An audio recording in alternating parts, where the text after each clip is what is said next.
Good morning and welcome. Thank you so much for joining us today. We are excited about today's discussion. We are entering a new era of climate policy around the world, one where trade is taking center stage. Whether it's the European Union's Carbon Border Adjustment Mechanism, the CBAM, proposals being actively developed in the US Congress, the Global Arrangement for Sustainable Steel and Aluminum, or discussions at the G7 around a carbon club. Carbon import fees are in various stages of development, looking towards implementing as a meaningful way to address climate change. On balance, this is good news. Nearly 25% of global emissions are embodied or associated with goods that ultimately cross international borders. In the US and in the EU, we are seeing domestic emissions fall, while at the same time, imported emissions are on the rise. And oftentimes, the goods that are being imported are of higher carbon intensity than what we produce here at home.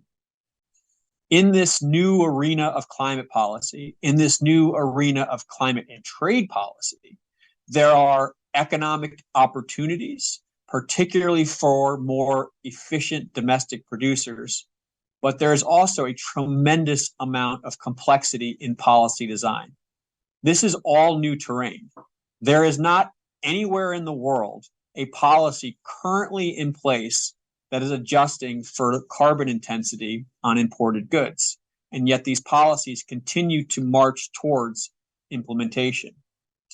This leads to a number of really important questions, including how do these policies interact with our existing international frameworks? How do they interact with existing international trade deals? And the single most common question asked is, how do carbon import fees interact with WTO? Are they compliant? Here to discuss that question are some of the leading experts in the field. In just a moment, I will turn things over to my colleague, Matt Porterfield, here at the Council, who will share his findings from his latest analysis on this very topic. And then a little later in the program, Katrina Rourke, Executive Director for the Climate Leadership Council Center for Climate and Trade, will host a panel discussion with two former appellate judges at the WTO, Jennifer Hillman and Jim Bacchus. This is going to be a very rich discussion. We're going to get into a lot of very detailed topics around WTO jurisprudence. And I know this is a topic for those of you joining us today that's been top of mind for you as you've thought about carbon import fees. And so without further ado, it's my great pleasure to turn things over to Matt Porterfield to share the findings from his latest report. Matt, over to you. Thank you, Greg. And good morning to everyone. Just a reminder that if you have any questions while I'm going over the paper, please put them in the chat and I'll try to get to as many as I can at the end. But before I get into the substance of the paper, I wanted to offer a couple of thoughts on why we should care about the status of carbon import fees under the WTO. As I'm sure most of you know, the WTO's appellate body isn't currently functioning, which limits the ability of the WTO to issue final findings on the legal status of policies and enforce those findings by authorizing retaliatory tariffs. But despite the lack of a fully functioning dispute settlement process, WTO rules still have significant political, if not legal, influence on policymaking, including climate policy at both the domestic and international levels. Policymakers, the constituencies, including industry groups that they're responsive to, and our trading partners continue to raise WTO rules as consideration in designing climate policies. And that's, I think, is for a number of reasons, including sincere commitment to multilateralism generally, or to the WTO specifically, concerns that disputes over import fees could cause disruptions to international trade flows, and in some cases, it's raised tactically as a basis for objecting to policies that they may object to on other grounds. So WTO rules still do matter and do influence the development of climate policies like carbon import fees even without a functioning appellate body. The good news is, in my view, that the relevant WTO rules include a number of provisions that provide sufficient flexibility to permit a wide variety of approaches to carbon import fees. So with that context, if we could bring up the slides, I'll start with a quick overview of what I'm going to cover.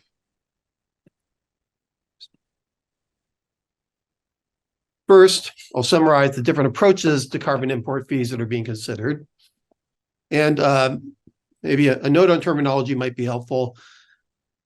The terms border carbon adjustment and carbon border adjustment are widely used to describe any type of climate-related charge on imports. But, so I'll discuss shortly, the term border adjustment has a specific meaning in trade law, and carbon border adjustments are only one of a variety of approaches that are being considered. So we've been using the broader term carbon import fees, which includes, but is not limited to, border adjustments. Next, I'll go over some of the more obvious grounds for challenging carbon import fees under the WTO, followed by a discussion of some of the available WTO defenses, including the environmental exceptions, which those of you who have followed the trade and environment debate over the last 30 years are no doubt familiar with, but also some other defenses which I think may provide for even broader protection for carbon fees. And finally, I'll conclude with a few big picture observations about the status of carbon import fees under the WTO. So the range of carbon import fees that they address in the paper includes border adjustments of explicit carbon pricing, the best example of which is the Baker-Schultz plan that the Climate Leadership Council has long supported, which would simply extend or border adjust a domestic carbon price to imports and rebate it on exports. The European Union's carbon border adjustment mechanism that Greg mentioned arguably belongs in this category, although it's not quite as neat a fit with the applicable trade rules for reasons I'll go into in a moment. Next, we have border adjustments of implicit carbon prices, which impose a price on imports based on a calculation of the cost of compliance with environmental regulations by domestic producers of competitive or like products. This type of charge probably wouldn't be considered a border adjustment under the relevant trade rules, since there isn't a literal domestic price that's being extended to imports. So it would need to be justified under one of the WTO's exceptions. There are also proposals for border fees based on the emissions intensity of the imported products, but without any corresponding domestic carbon price, like the global arrangement negotiations that Greg mentioned on steel and aluminum, that the Biden administration is currently negotiating with the EU, and some similar proposals that are being discussed in the Senate. Again, this probably wouldn't qualify as a formal border adjustment because of the lack of a domestic price and would need to be justified under one of the exceptions. And finally, we have the proposal by William Nordhaus, who won the Nobel Prize in Economics for his work on carbon pricing, for punitive tariffs on products from countries that don't agree to adopt a minimum carbon price. Significantly, the tariffs would be imposed on all products from those countries, not just the emissions-intensive and trade-exposed products like steel that are usually the focus of carbon fee proposals.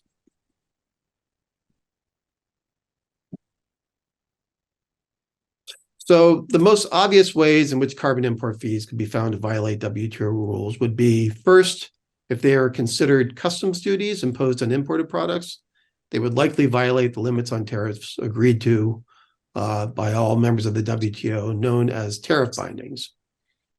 And second, if they're treated as internal charges that are applicable to both domestic and imported products, they could violate the WTO's non-discrimination principles, which prohibit discrimination both against imported products, known as the national treatment principle, and discrimination among imports from different countries, known as the MFN, or most favored nation principle.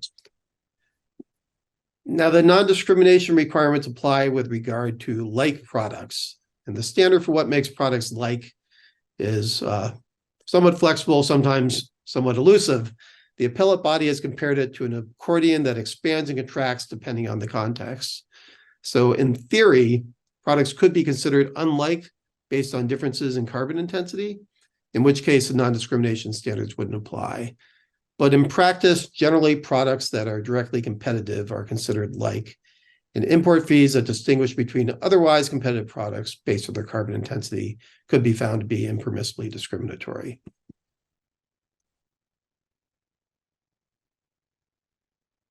There are, however, a number of defenses for violations of the tariff and non-discrimination rules that could apply to carbon import fees, starting with provisions that permit the border adjustment or application to imports of certain domestic taxes on products. The WTO rules going back to the original GATT in 1947 were drafted to permit the border adjustment of what are called indirect taxes on products, essentially consumption taxes, which was viewed not only as non-trade distorting, but as necessary to avoid the trade distortion that would result if only domestically produced products were subject to a tax. And that's an insight first developed about 200 years ago by the English economist David Ricardo. Border adjustments of domestic carbon taxes like the Baker-Schultz plan would almost certainly qualify, but it's not clear if the EU CBAM would, since it's an adjustment of pricing under a cap and trade program applicable to facilities rather than a tax on products, which might not be considered an eligible indirect tax and would therefore have to be justified under one of the WTO's exceptions. The best known of the exceptions are the environmental exceptions in Articles 20B and G of the GATT. There are two major stages of analysis under Article 20. First, to be provisionally justified, the carbon import fees would need to be found to be within the scope of the exceptions, which cover measures necessary to protect human, plant, or animal life or health, and measures related to the conservation of exhaustible natural resources. I think provisional justification for carbon import fees is likely, given that the appellate body has already recognized the atmosphere and air quality as an exhaustible natural resource. But the second stage of analysis, compliance with Article 20's introductory clause called the chapeau, is more complicated. The chapeau states that covered measures can't be applied in a manner that constitutes arbitrary or unjustifiable discrimination or a disguised restriction on trade. The appellate body has interpreted a number of legal standards out of this language, but there are three in particular that I'd like to note. First, under the chapeau, border fees could be based on average carbon intensity of a product produced in a particular country, but importers may be entitled to demonstrate that specific shipments have a lower carbon intensity and therefore should pay a lower fee. Second, the country imposing the fee can establish the standards that importers must meet, but it should not attempt to coerce other governments to adopt particular policies, which could be a problem for proposals like Nordhaus's punitive carbon tariffs and potentially the EU's CBAM, both of which arguably are intended to coerce other countries to adopt explicit carbon pricing.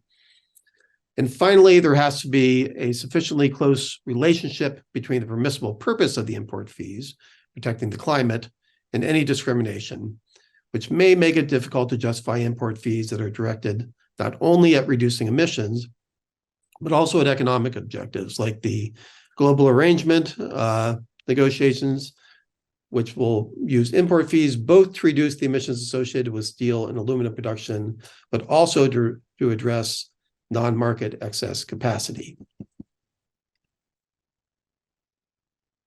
These type of import fees with both climate and economic objectives might be a better fit under Article 20H of the GATT, which provides an exception for measures taken pursuant to an intergovernmental commodity agreement.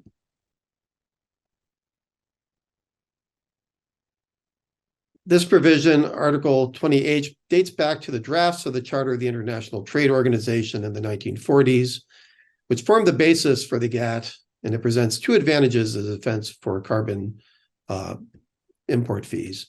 First, procedurally, it should be easier to establish provisional justification under Article 20H, which states that it applies to agreements presented to the WTO membership and not disapproved. The U.S. and other countries invoking this exception should be able to block disapproval, given that the WTO makes decisions based on consensus, and the U.S. and its allies could block that consensus. Second, it should be easier to justify carbon import fees under the chapeau of Article 20 for intergovernmental commodity agreements than under the environmental exceptions, since ICAs can be used both for environmental objectives and to address economic issues like excess capacity. Using the ICA exception, however, would require coordination with at least some trade partners to negotiate the qualifying intergovernmental commodity agreements. That limitation would not apply to the WTO's exception for essential security measures under Article 21 of the GATT, which could be used in defense of unilaterally implemented carbon import fees. As with the other GATT exceptions, there are two stages of analysis under Article 21. First, the government imposing the carbon import fee would need to establish that climate change constitutes an emergency in international relations. And I think a very strong case can be made that it does. And second, the government imposing the fee would have to establish that it considers the fee necessary to address the emergency of climate change. The United States has argued in other cases, including the cases involving the 232 tariffs, that this language makes the exception self-judging, meaning essentially that if it applies, if a country asserts it applies, a sort of get out of jail free card. Several WTO panels have already rejected that argument, but the standard is still very deferential once a legitimate security interest has been established. And that would probably permit any border fee with a plausible relationship to addressing climate change.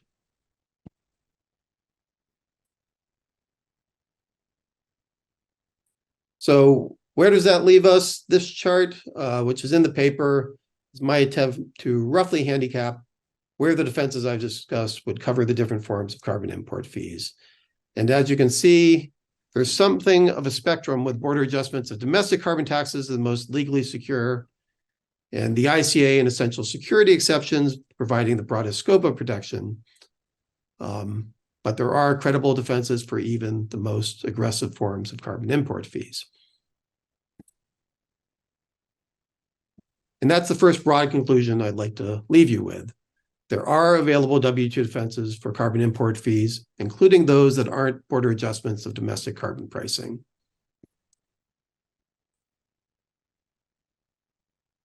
Second, carbon import fees are not invalidated simply because they may also promote economic objectives like limiting non-market excess capacity, in addition to reducing emissions.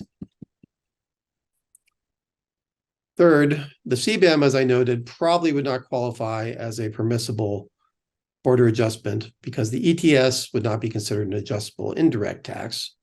And therefore, the EU will likely need to rely on one of the WTO's exceptions to defend the CBAM.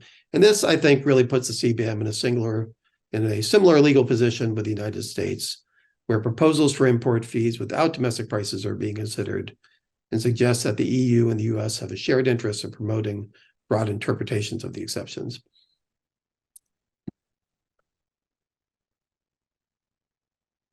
And finally, just a reminder that the easiest pathway to WTO compliance, and incidentally the most effective approach to reducing emissions, would be to implement an economy-wide carbon price with border adjustments on both imports and exports, as is called for in the Baker-Schultz plan. And with that, I will pause for a moment and see if there are any questions. Thank you. Let's see.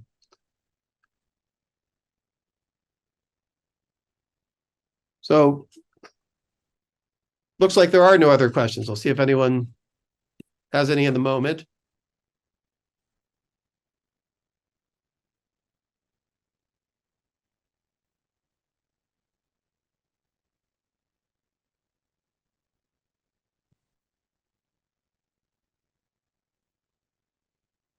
All right. So one question here, could you explain permissible border tax adjustments again? Sure. So the distinction is based on the distinction between direct taxes and indirect taxes. Usually the distinction is described in terms of whether or not it's a tax upon a producer or a product. So for instance, value-added taxes, which are taxes on products, widely used by most countries in the world other than the United States, and they are commonly border adjusted on both imports and exports. Direct taxes are things like income taxes, Social security taxes, et cetera, and those are not permitted to be border adjusted. That's the common definition. Actually, the definition in the WTO subsidy agreement is a little bit broader for indirect taxes. It defines direct taxes essentially as taxes on income or real property, and by default, anything that's not a direct tax is considered an indirect tax. So there is a textual argument for the ETS being a indirect tax. That, however, is a broader definition than is usually used in international tax or trade policy.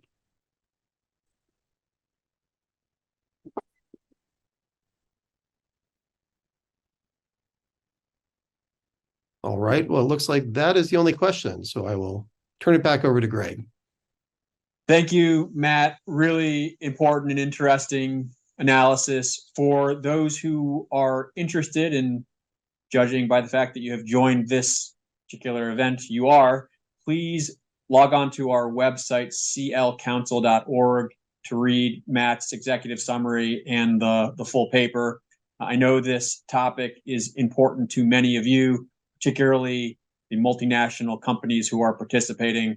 I think you will find Matt's analysis extremely helpful as you explore the various policies in development. With that, I am delighted to turn to our next panel. And with that, I will introduce my colleague, Katrina Rourke, who is Executive Director for the Center for Climate and Trade at the Climate Leadership Council, and she will introduce our speakers for the next portion of this meeting. With that, Katrina, I will pass it over to you. Thank you, Greg. It's a pleasure to be with you all today. And it is also my pleasure to introduce two individuals from whom I've learned a tremendous amount about how trade tools can help us address environmental challenges. You can learn a tremendous amount from them too. I invite you to share your questions via Zoom. Throughout our discussion, we'll get to as many as we can. First, I'd like to introduce James Bacchus, a founding judge and twice chairman of the Appellate Body of the World Trade Organization, a former member of the US Congress, and a former international trade negotiator for the United States. He is a global fellow of the Center for International Governance Innovation in Canada, an adjunct scholar of the Cato Institute in Washington, D.C., and distinguished university professor of global affairs and director of the Center for Global Economic and Environmental Opportunity at the University of Central Florida. He bridges the climate and trade worlds. He served on the high-level advisory panel to the Conference of Parties of the United Nations Framework Convention on Climate Change, chairs the Global Commission on Trade and Investment Policy of the International Chamber of Commerce, and chaired the Global Sustainability Council of the World Economic Forum. He's also joining us from Greece, so if we have technical difficulties, I hope that you'll bear with us. Next, Jennifer Hillman has had a distinguished career in public service, both nationally and internationally, including serving on the World Trade Organization's Appellate Body and a 9-year term as a commissioner at the United States International Trade Commission. In her extensive career, she has rendered decisions on numerous cases related to trade, patent, and trademark infringement. Jennifer has also held key positions in the Office of the United States Trade Representative and as Legislative Director and Counsel to U.S. Senator Terry Sanford of North Carolina. Jennifer is currently a professor of practice at the Georgetown Law Center. Indeed, we will have to get her off to class at the end of this discussion. She's teaching the lead courses in international business and international trade, serves as a fellow of Georgetown's Institute of International Economic Law, and is co-director of the Center on Inclusive Trade and Development. She is celebrating a book release tomorrow that may be of interest to this audience, Using Trade Tools to Fight Climate Change. Thank you both for being here, for your thoughtful scholarship and your generous contributions to this discussion. I am gonna sort of reset the stage to pull us out to a sort of macro level. So forgive me if I forget some of the moving pieces that Greg laid out at the top. At least 9 countries have expressed interest in some form of carbon import fee. The EU and Taiwan have introduced carbon border adjustment mechanisms. Canada and the UK have concluded formal consultations on their own approaches. The US is exploring legislation and negotiating the global arrangement for sustainable steel and aluminum with the European Union. Australia, India, Japan, South Korea have publicly signaled interest in these mechanisms at the very highest levels of government. The G7 has spent the last 2 years considering an inclusive climate club that would provide a platform for international cooperation around trade policies that drive decarbonization and emissions reduction. So without a doubt, trade is emerging as the next frontier for climate policy making. You have both played significant roles in establishing and defending the current rules-based trading system. You've both written extensively about the ways that trade and climate are interconnected. Can you take an opportunity with us now to just reflect on the recent interest in using trade tools as part of a climate policy toolkit, and how these policies advance or hinder trade cooperation? What are the takeaways that jump out for you from this sort of recent increase in interest in this toolkit? Jim, can we start with you? Certainly, and let me first thank you all for attending. I want to thank Matt for his excellent overview, and of course, I'm always happy to be with my dear friend Jennifer Hillman. We were just together this past weekend in Villar, Switzerland, helping roll out the Villar framework for aligning trade with sustainable development, which of course includes addressing climate change. And she and I both have been working on the terms of this alignment for some years now, and I think we're both happy that at least part of the world seems to be catching up. I'd like to make just a couple of points in response to that question at the outset, then we can turn to Jennifer. First, I think we have long since reached the point when WTO members must realize that a line must be drawn in WTO rules to permit climate-related trade restrictions. The question is where that line will be, how it will be drawn, and who will draw it. And my second point is that ideally, this line should be drawn by the entirety of the WTO membership itself in multilateral negotiations, and it should not be drawn in WTO dispute settlement.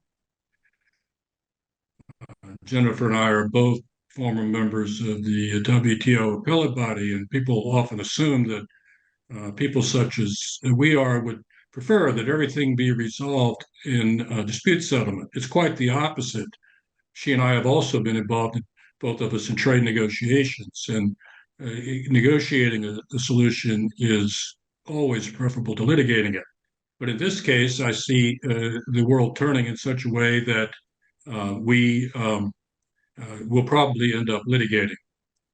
Here, the Europeans have taken the lead in offering their CBAM, which I think will take effect in full force January 1 of 2026. Other countries are following in their wake. There continues to be talk about us doing this in the United States. Here, I think distinctions are going to have to be made among these countries in terms of the positions in which they find themselves when they try to justify these unilateral actions. And therefore, reasons I can come back to later, I believe the European Union is in a much stronger position to justify its actions than is the United States of America.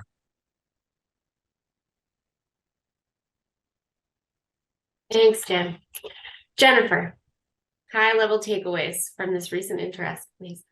Well, thank you very much, Katrina. And I too would like to both express my gratitude for everybody tuning into this, and also my compliments to Matt for an excellent paper, which I really do commend to everyone who wants to understand this issue.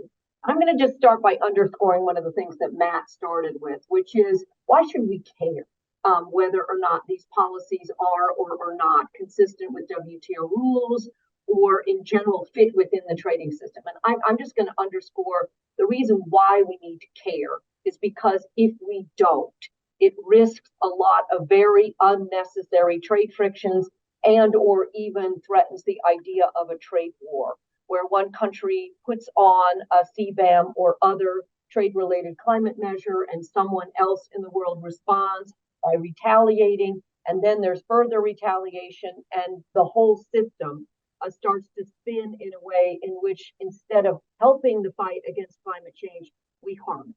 So it matters. And again, that I would simply underscore at the outset. In terms of takeaways, I'm going to just say that I have for many years believed and written about three things that I think are relevant to this discussion. The first is that we simply cannot solve the climate crisis unless we use trade policy, and trade tools to move faster and farther than we can without. It simply can't be done. Secondly, I do believe that climate-related trade measures can be adopted consistently with the existing WTO rules.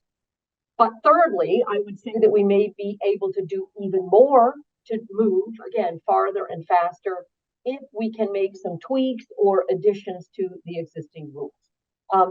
The second thing I would underscore from what Matt said is this is becoming more complicated because the motives for imposing trade-related climate measures are often a combination of things. And the world is beginning to realize that very few countries are adopting measures that are purely, entirely, wholesalely about fighting climate change. Almost every one of them is also combined with a desire to protect domestic production, to support domestic industry, or in the case of the United States, many of them have also been imposed with the idea of pushing back on China, or of distinguishing between a market economy and a non-market economy. So the motives for taking these actions are becoming much more mixed, which makes the application of the rules to these measures also more complicated. But again, my bottom line is not only do we have to do this, but we need to make sure that we're doing it as much as possible within the framework of the WTO's rules. Thank you so much, Jennifer. You've both sort of hinted at the range of actions that have been proposed so far. So a number of ideas for how to address the tensions between proposed climate policies and trade at the multilateral, plurilateral, or unilateral levels. And I would like to explore your thoughts on action at each of these levels. So we know that there's a tremendous amount of tension sort of already built in. I hear you loud and clear, Jim, when you say that it sure would be superior if we can negotiate a solution rather than litigate a solution. So let's start at that multilateral level. There are various mechanisms within the WTO that could be pursued to address the status of climate policies, including amendments, formal interpretations, waivers like you've discussed. So what are the processes for using these multilateral approaches? And then really importantly, what are the opportunities or obstacles that you see for their implementation or success? Are these opportunities still on the table? Jim, can we start with you? If you'd like for me to go first. First of all, let me say I agree with everything Jennifer said, as I usually do. In terms of processes within the WTO, we already have a process underway among 75, I think it is, members of the WTO. Jennifer may update me on that, which is on the relationship between trade and environmental sustainability. A number of issues are being addressed in these discussions. They are not yet negotiations. There is not yet a commitment to negotiations, but many of us are urging these members not only to expand their numbers, but also to try to make some statement at the next ministerial conference early next year about how they want to move forward to negotiations. They're addressing a number of issues relating to environmental sustainability in these discussions. One of them is the relationship between trade and climate change. So this is, in my view, one conceivable forum that might be used and should be used to try to reach some type of multilateral solution. The Europeans have said that in part they're proceeding now because we no longer have time to wait on this important issue. And they have said also that they have hoped that in proposing the CBAM, they can inspire some multilateral negotiations. So far, there's no sign of that happening. But also, the unilateral measures that are being contemplated in other countries are, apart from the EU, are still very much in their early stages. So there is still an opportunity to go to the WTO. And of course, it's possible to negotiate within the WTO while you're doing other things back home, even taking unilateral measures. I would say that is what we should be doing. And here in the United States, if we're going to get serious about doing something like this, then we need to improve our own household. I'm also a former member of Congress, as well as a former two-time chair of the Appellate Body of the WTO. When I was in Congress in 1993, 30 years ago, I voted for a carbon tax. I have no patience for the cowardice of both Democrats and Republicans alike within the Beltway now, who won't even raise the issue of a carbon tax. Perhaps if he gets reelected, President Biden will come to his senses on that, as well as maybe a few other things relating to trade. But it's not clear to me that this notion of implicit carbon pricing will fly in the WTO. I know everyone seems to have bought into it in the Beltway because everyone there believes there's no chance of ever getting to Congress to enact even a cap and trade system, much less the first best solution of a carbon tax. So I understand the political circumstances. I've never lost an election. I know what we're trying to do. We're trying to make something out of nothing. And more power to us in doing so. But there's nothing in the WTO treaty about implicit action of this time relating to carbon pricing. And I'm not sure that our efforts to cobble regulations, quantify their impacts economically, and then use that as a comparator to judge unilaterally the climate actions of other countries is going to fly in dispute settlement, even in provisional justification. The Europeans, I think, have a much better potential case because they at least have an emissions trading system. And although the free allowances they provide under it, that they're trying to phase out but haven't phased out yet, make them vulnerable, it at least puts them in a stronger position than we are. At least they have carbon pricing.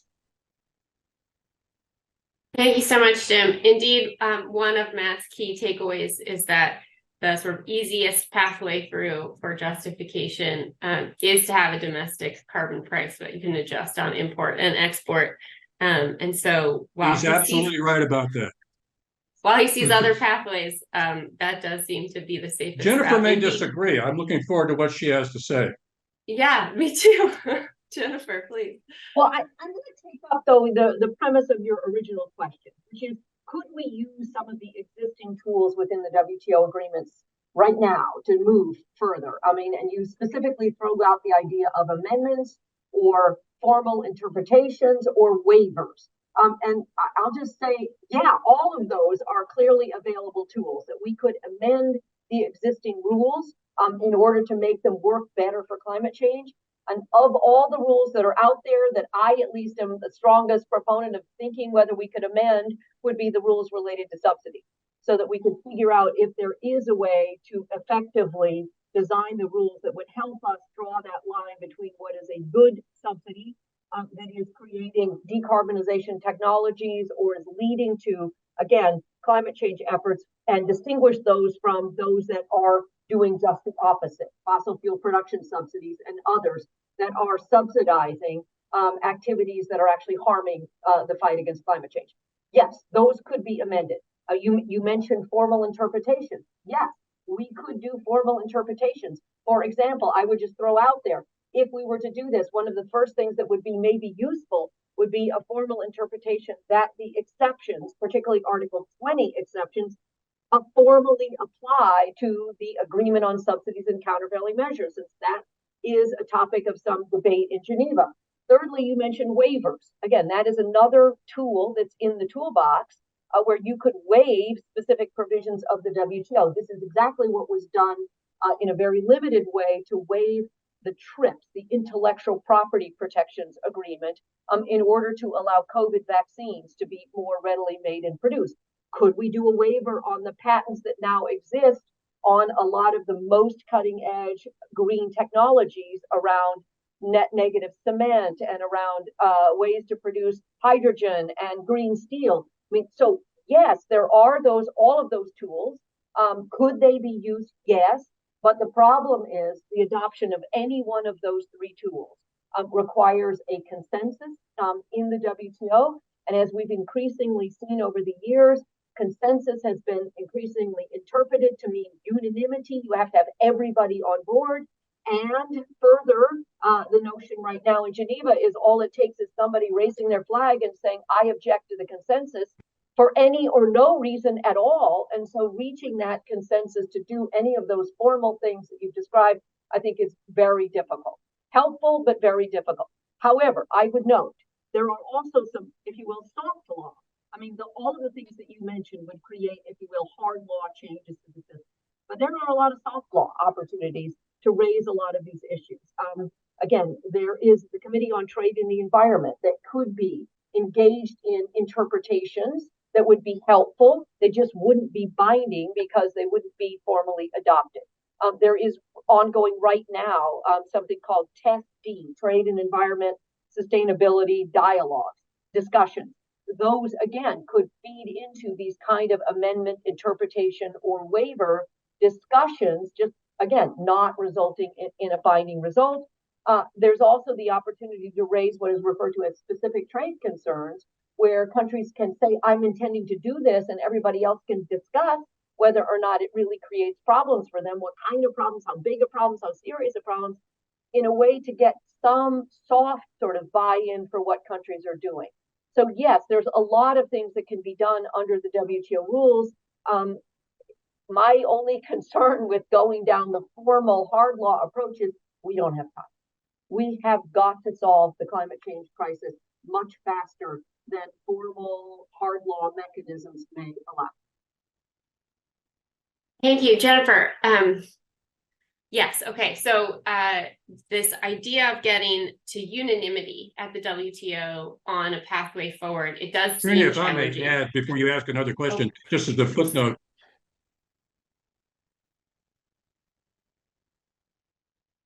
Well, let me answer that question. Can you hear me? I'm showing that there's a bit of you can hear me?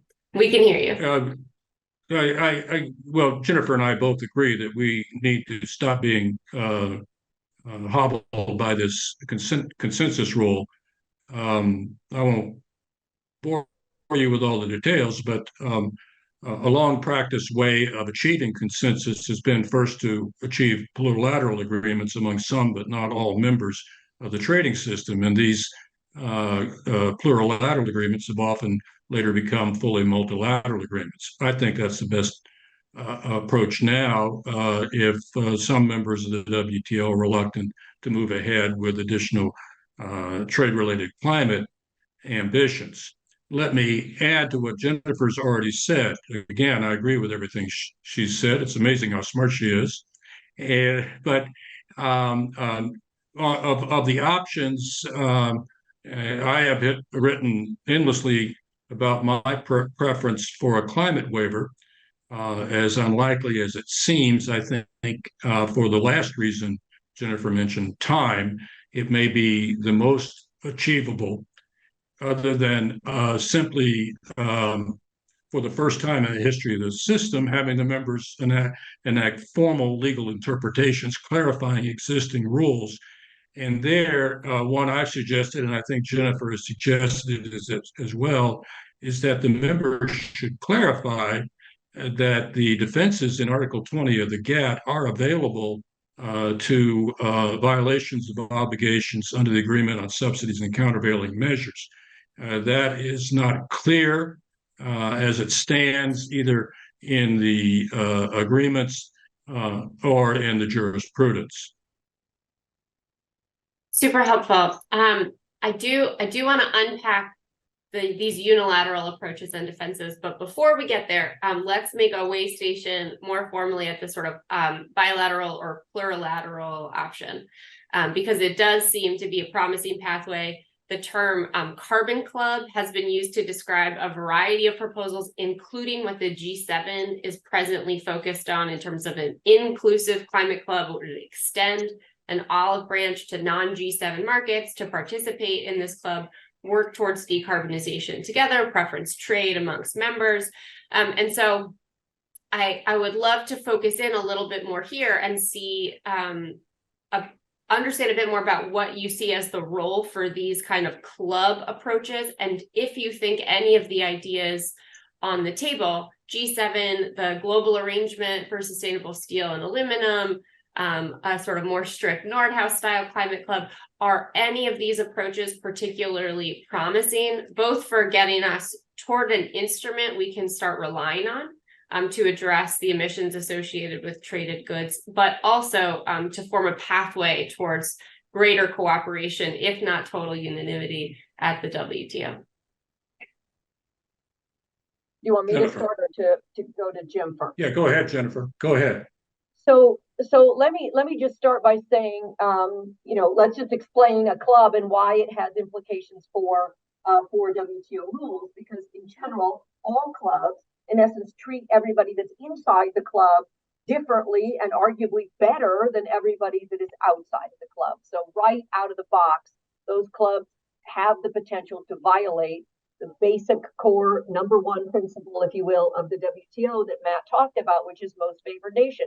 You're not allowed to discriminate on the basis of nationality, and inherently a club does that. So it has this downside of it clearly being a violation of MFN. And on the other hand, it has this significant upside. And I think that is where a lot of the emphasis needs to be focused, because as I said, it is going to be way too hard and too time consuming to get agreement among every member of the WTO. So the huge advantage of a club is that it's a smaller group of countries that can get together and agree on what the rules are of the club in a much faster way. And again, can be done in ways as long as I think they remain open to everybody else that fits within the criteria of the club being able to join, lessen the amount of tensions and potentials for trade wars over the clubs. And that's exactly what they're designed to do, is to say, the global arrangement on sustainable steel and aluminum is really designed to say, okay, everybody that produces steel and aluminum at this level of entitlements with only X amount of greenhouse gases can trade their steel and aluminum freely within the members of the club. To get into the club, you're going to have to show that your steel and your aluminum meets those standards.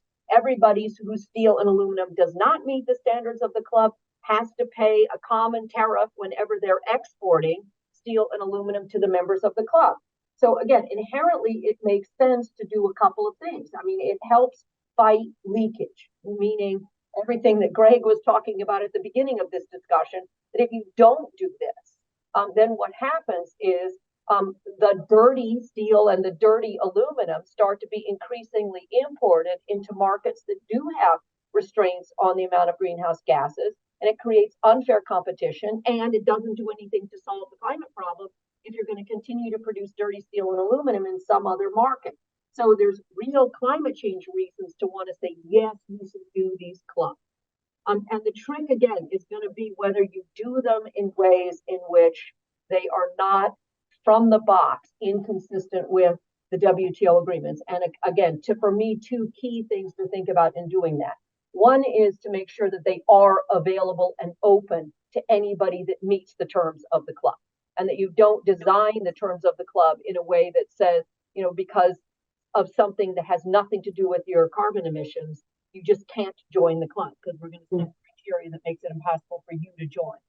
Second thing is to make sure that whatever the criteria are, that your home country actually is subject to them. Again, so the idea behind CBAM, you cannot impose a carbon tax on imports unless you are imposing a carbon tax on bulk. So if you're going to impose a restraint that steel and aluminum, for example, have to be at a certain level of cleanliness, you need to make sure your own producers are meeting that level of cleanliness. But within those constraints, my own view is, yes, we should be doing clubs. And part of the other reason for doing a club, there's huge advantages, is that what we're finding is the technologies to fight climate change are often very sectoral. In other words, the technology to make green steel is not the same technology as to make cement in a way that creates a carbon sink for every block of cement made. So there's advantages if you can include things like technology sharing and technology transfer as part of the club, then you really are moving the needle along a lot farther along in terms of ending up with greener, more decarbonized production of within each of these sectors. So again, I am a big fan, but we need to make sure we're doing it correctly. Thanks, Jennifer. Jim. Just a moment, I'm having a bit of a coughing spasm. I can buy you some time if you need. My apologies, Jennifer. Once again, I agree with all she said. Let me explore the legalities and the options a little bit more. First of all, I'm very much in favor of carbon clubs, climate clubs, call them what you will. The problem with the idea is that although William Nordhaus certainly won the Nobel Prize in economics, to my knowledge, he has not won a Nobel Prize in international trade law. And there are some problems with legally with doing these things without some changes in the system. And I favor those changes so that we can do them. As Jennifer said, the very notion of a club providing benefits to some, but not to those who are not members of the club, is a violation of the rules of the larger club, which is the 164 members of the World Trading System, or members of the WTO. And a basic rule there, it's Article 1 of the GATT, is that any advantage you give to any member of the club, the trading system, you have to immediately and unconditionally give to all other members. That's the most favored nation obligation.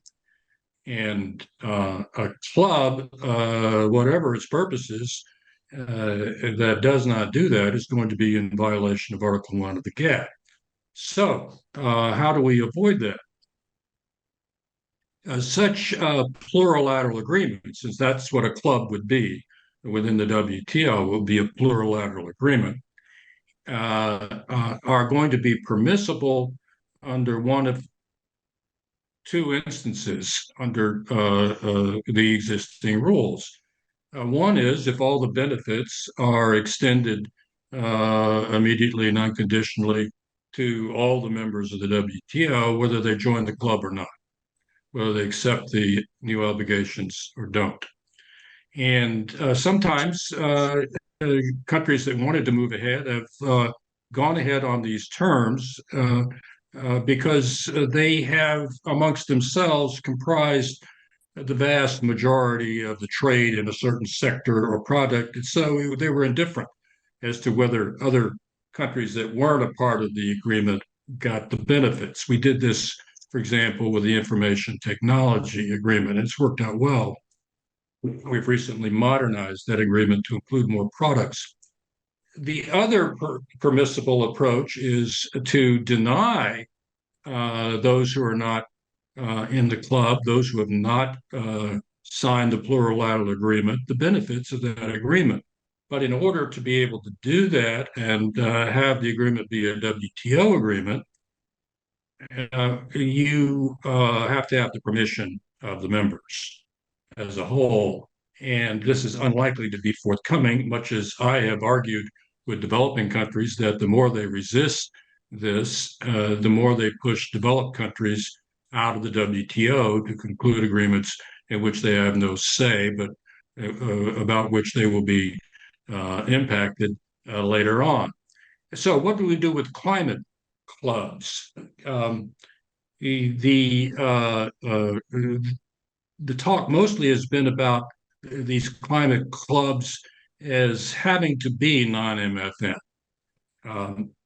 But, and I haven't explored this, in my recollection, there are about 24 countries that make the vast majority of the emissions on the planet. If they all got together and formed a club, or almost all of them got together and formed a club, would they really care so much that the benefits were given to those countries that made much fewer emissions? That's a question I have. I don't know the answer. But if the answer to that question is they would not care, then they could make it an MFN agreement. And it would be perfectly permissible under the WTO treaty for them to do so. Again, that's a hypothetical situation. It would be no easy task to get 2 or 3 of these emitters together in a club, much less a couple of dozen. But we need to explore that. Now, what I've recommended is that these clubs be permitted as one of the provisions in a climate waiver, just as Jennifer suggested. And that's perhaps the easiest way to legitimize them legally within the WTO treaty. Helpful. Thank you. Thanks very much. Okay, so we have live multilateral pathways presently open. These plurilateral pathways, bilateral pathways also presently open, and in 12 days, we will have the first unilateral regime go into effect when the EU CBAM's reporting requirements start during their transitional period. And so let's return to this question of these unilateral pathways. So the softball question, do you think they will be challenged in the WTO? And then more sort of intriguingly, what are your thoughts on the WTO consistency of pathways like the European CBAM, like these other carbon import fee proposals, for example, this potential global arrangement pathway with a sort of threshold for entry into the US or European market based on the carbon intensity of a good. What are your thoughts on WTO consistency of these open pathways? And what are the strongest defenses that you find? In his paper, Matt lays out a variety of defenses that are open. And so if you can help us parse where you think they're the strongest, that would be really helpful. Thanks. So again, do you want me to start or do you want to start? Yeah, go ahead. I'll just say a couple things. One is the likelihood of challenge, I think, unfortunately, is high. I mean, I think you're already hearing India and some others suggest that they are going to challenge. So I think it is going to be a challenge.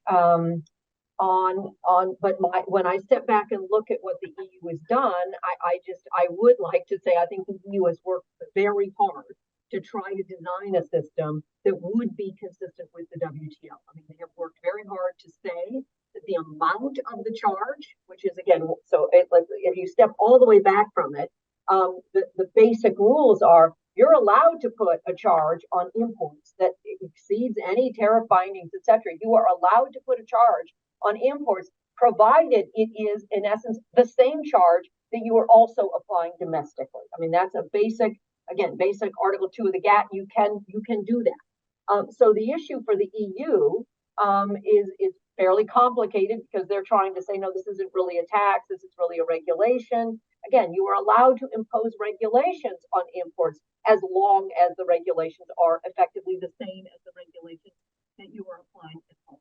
So the EU, I think, has worked very hard to say that whatever we're going to apply to imports is going to be the same as in terms of the amount of the charge or the way in which it's imposed.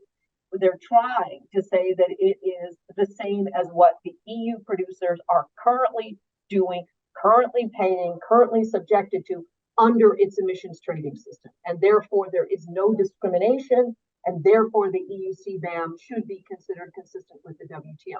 And again, I think the EU has worked very hard to do that. And I think the other thing that the EU has done that is commendable is to bring this up repeatedly in Geneva, to be very open to consultations with all of its trading partners, to say, if you think we haven't achieved that, that we're treating you the same as we're treating our own domestic producers, come and talk to us. So again, I think that all of that is to the good. At the end of the day, the issue will be whether in fact the EU is applying the same charges, the same level of fees, the same level of process, the same burden of proof, the same a lot of things on imports as it is doing on its domestic producers. And a lot of that test is going to come down to what happens to, as Matt pointed out, the free allowances. Because right now there's an awful lot of EU companies that are not actually paying the emissions trading certificates because they have free allowances. And what the EU has said is, if a domestic EU producer is getting a free allowance, we will not charge the imports that are coming in, because that would not be fair. A lot of slippage between, how this actually gets applied, and the other thing that is really making a lot of concerns on the slippage is, how do you measure? How do you measure how much greenhouse gases are in an imported good? How do you measure how much, the EU is so there's a lot of issues connected there on whether or not that's a fair comparison between what's happening. But in the main, my own view is there is a very good chance that this would be viewed as consistent with the WTO. And if not, that the EU has very strong defenses under the General Exceptions, Article 20, because this is a climate measure.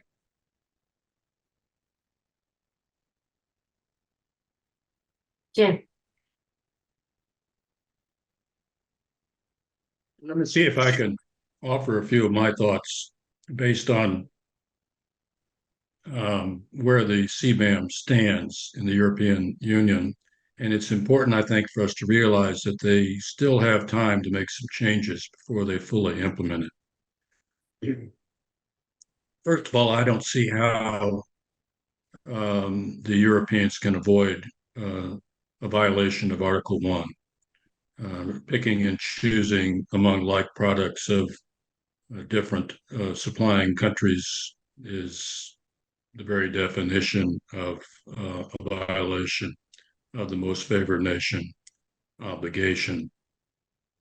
And I don't see the WTO jurists revisiting the whole concept of a like product under Articles 1 and 3, nor do I think they should, which is probably clear from the opinions I wrote while I was in the appellate body, along with my colleagues. Would there be a violation of Article 2 or Article 3 in addition to a violation of Article 1? Yes, I think there would be a violation of one or the other, potentially. Article 2 establishes schedules of concessions for tariffs in which countries promise not to go above a certain ceiling in their tariffs with respect to individual products. They're bound by these commitments. If they exceed these tariffs, that's a violation of Article 2. There's a very real chance that in applying these import fees, that these amounts would be exceeded. And this is a debate worth several days around the table of the appellate body, but I think they're at risk of a violation of Article 2. The Europeans, for this reason, may want to say this is an internal regulation that falls under Article 3. And there they have a problem in the case law, and I think in reality, because as I understand it, this CBAM is going to be imposed at the point of importation. And if something's imposed at the port of importation, well, it falls under Article 2 and not Article 3. But let's assume hypothetically that the Europeans are able to persuade the jurists in Geneva that it's really Article 3 that applies.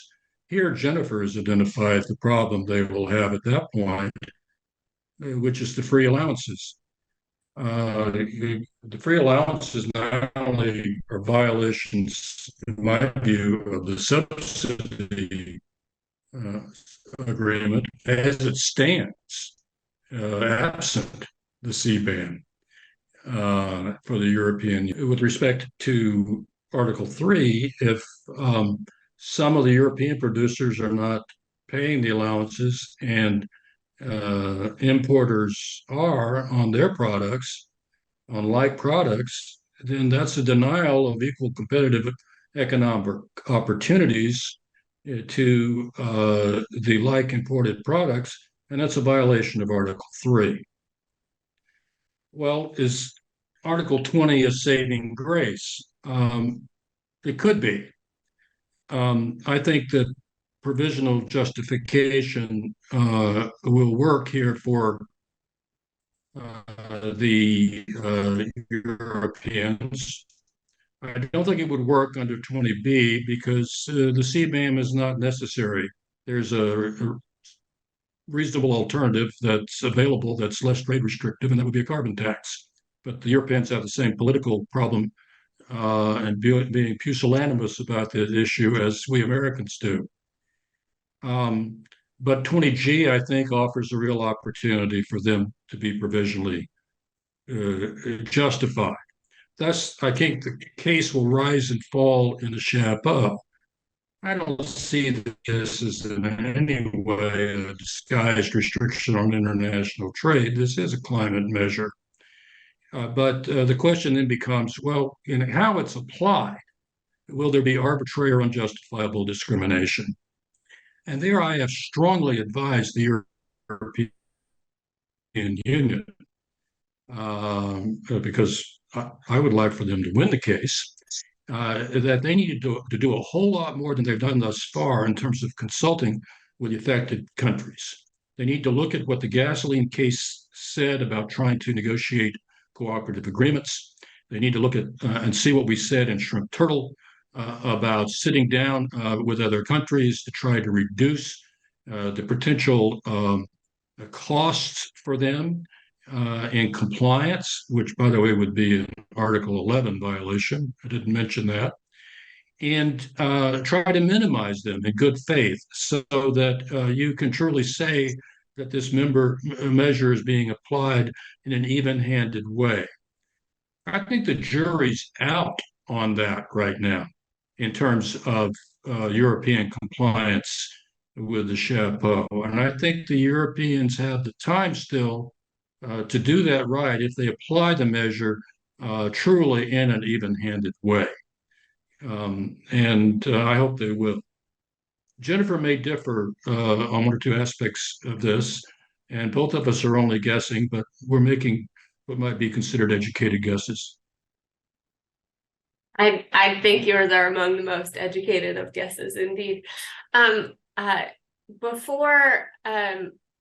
Before we wrap this conversation, I think we focused a lot on imposing trade restrictions to exclude or price goods that contribute the most to climate change. So what are most carbon intensive? That's one way to use trade tools to restrict trade in polluting goods.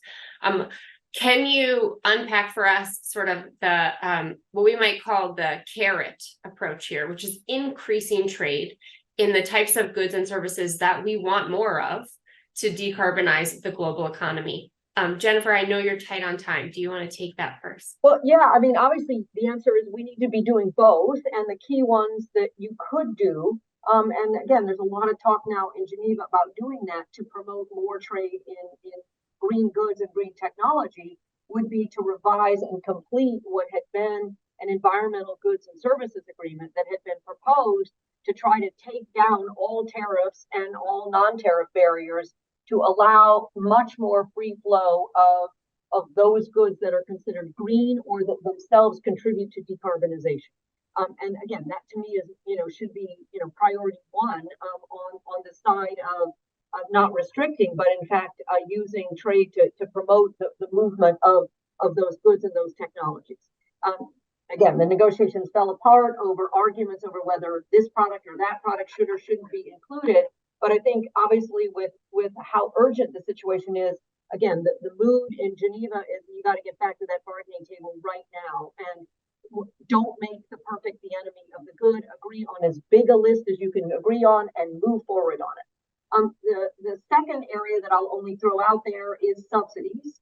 Again, whether you can think about ways to encourage countries to support the development of green technologies and decarbonization technologies by some kind of an understanding that if the subsidies are not creating undue competitive disadvantages, but are in fact really geared to moving that needle forward on climate change technologies, potentially with the idea that you would use the fact that you've developed this technology on the back of subsidies to actually disseminate it widely, readily. Again, you could use that idea of the notion of a green subsidy to maybe move the needle a little bit further. A third idea to throw out there is one of the things that we're going to have to talk about in the climate change space is service. For many of those in the developing world, they need to move ASAP away from coal-fired power to using renewable energy sources. The ability to do that, the availability of solar and wind and all of those things is there, and it's off the shelf. It is not subject to a lot of patents anymore. This is standard technology that's out there. What's the block on everybody moving there is two things. One is finance, and the other is they need services to go along with it. These countries need to be able to understand how to build, operate, own, maintain, distribute the services that are coming out of these renewable energy plants. And that's where, again, some thinking about how do we condition commitments under the General Agreement on Trade in Services, another WTO agreement, to ensure that when those renewable energy projects are stood up in developing countries, there is genuine technology transfer and, or most importantly, human capital development so that those countries can, again, operate, maintain, repair their own renewable energy facilities. So there are a lot of positive, carrots out there. There's a whole lot more I could talk about. I'll make a little plug for my book tomorrow on using trade tools to fight climate change, because a lot of that is on where these carrots are rather than just the sticks of putting on tariffs or other bans on trade. Yes, there is a large menu of carrots that we could and should be using. Thank you, Jennifer. Katrina, in addition to all that Jennifer's just said, which makes perfect sense to me, I'd like to mention two additional things. First, I want to underscore the importance of concluding the long negotiated environmental goods agreement and also expanding it to include environmental services. We've been trying to negotiate that agreement since about the turn of the century. Mike Froman came very close at the tail end of the Obama administration, but did not succeed because the Chinese wanted to add a few more products that they said were environmental goods and others did not agree. And then Donald Trump, no friend of the environment, dropped the issue altogether. What surprises me is that the Biden administration has not made reviving the environmental goods negotiations a priority. This surprises me for several reasons as a Democrat. One is that we Democrats are supposed to be for the environment and for addressing climate change, aren't we? I heard the president say so quite a few times. And another is we have an enormous comparative advantage in environmental goods and services. We have nothing to fear from other countries somehow trading unfairly in our market in environmental goods and services. Lowering and eliminating tariffs on these goods would be a huge plus for American exports. So why aren't we leading the charge to do that in Geneva? The only thing that occurs to me is that the Democratic Party has become so afraid of the possibility of having to vote to eliminate a tariff that they cannot even bring themselves to do what is overwhelmingly in the environmental and economic interest of our entire country. And that embarrasses me as a member of my party.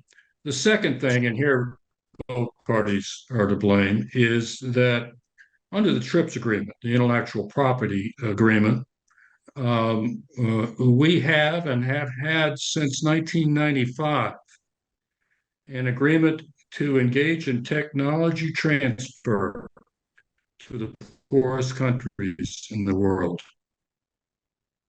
These countries pose no economic threat to us whatsoever in trying to face climate change. They're the ones who did the least to cause it, and they're the ones who are currently suffering the most from it.